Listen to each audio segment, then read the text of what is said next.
کبھی کبھار زندگی میں ایسے لمحات آ جاتے ہیں کہ بندہ پریشان ہو جاتا ہے کہ زندگی رک سی گئی ہے.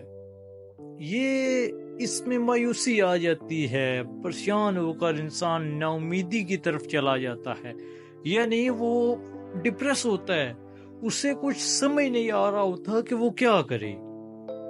ہماری زندگی میں بہت سارے لمحات ایسے آتے ہیں جب ہم تھک ہار کر بیٹھ جاتے ہیں اور مایوسی ہم پہ غالب آ جاتی ہے. ایسے لمحات زندگی میں حقیقت میں یہ ایک گیم چینجر ثابت ہوتے ہیں، یہ ٹرننگ پوائنٹ ہوتا ہے، کیونکہ جب ہم مایوس ہوتے ہیں تبھی ہم آپٹیمزم کی طرف جاتے ہیں. ہم سوچتے ہیں یار میں مایوس کیوں ہوا، پھر ہمیں ذہن میں آتا ہے ہاں وہ فلاں چیز تھی جو میں نے کام کیا، یا فلاں یہ لمحہ ایسا تھا جس میں کوئی غلط کام کر گیا، کسی کو تکلیف پہنچا دی، کسی کے ساتھ غلط طریقے سے بات کر دی. پھر ہم اس غلط چیز کو چھوڑنے کی طرف چلے جاتے ہیں. یہ ایک طرح سے اچھی چیز بھی ہوتی ہے. یہ حقیقت میں جب ہم مایوس ہوتے ہیں تو یہ اللہ تعالیٰ کی طرف سے ہوتا ہے.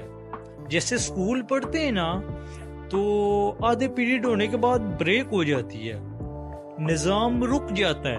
وہ رکتا کیوں ہے؟ تاکہ ہم ریفل ہو جائیں، انرجی ریٹین کر لیں اور اپنی طاقتوں کو اکٹھا کر لیں. ہمارے پاس آگے ابھی ٹاسک باقی ہے. زندگی میں بھی ایسا ہی ہے، جب ہم رک جاتے ہیں اللہ تعالیٰ کی طرف سے ہمیں یہ اشارہ مل رہا ہوتا ہے کہ آپ کے آگے جو آنے والا وقت ہے، آپ پہ بڑی ذمہ داری آنے والی ہے، آپ کوئی بڑا کام کرنے والے ہیں. آپ اگر فارغ بیٹھے ہیں تو اس پہ سوچیں کہ اللہ تعالیٰ کی طرف سے کوئی نہ کوئی بہتری ہے، وہ بہتری بہت جلد آپ پہ کھل جائے گی. حقیقت میں یہی چیز ہے کہ جو جب ہم رک جاتے ہیں زندگی میں ٹھہراؤ آ جاتا ہے تو وہ اللہ تعالیٰ کی طرف سے بریک ہوتا ہے کہ اے انسان تو تیار ہو جا، تو نے ابھی کوئی بڑا کام کرنا ہے، تجھ پہ بڑی ذمہ داری آنی ہے، تم نے کوئی بڑی مشکل ہینڈل کرنی ہے، ایسی سچویشنز تم پر آئیں گی جس کے لیے تم تیار رہو. یہ سائن ہوتا ہے.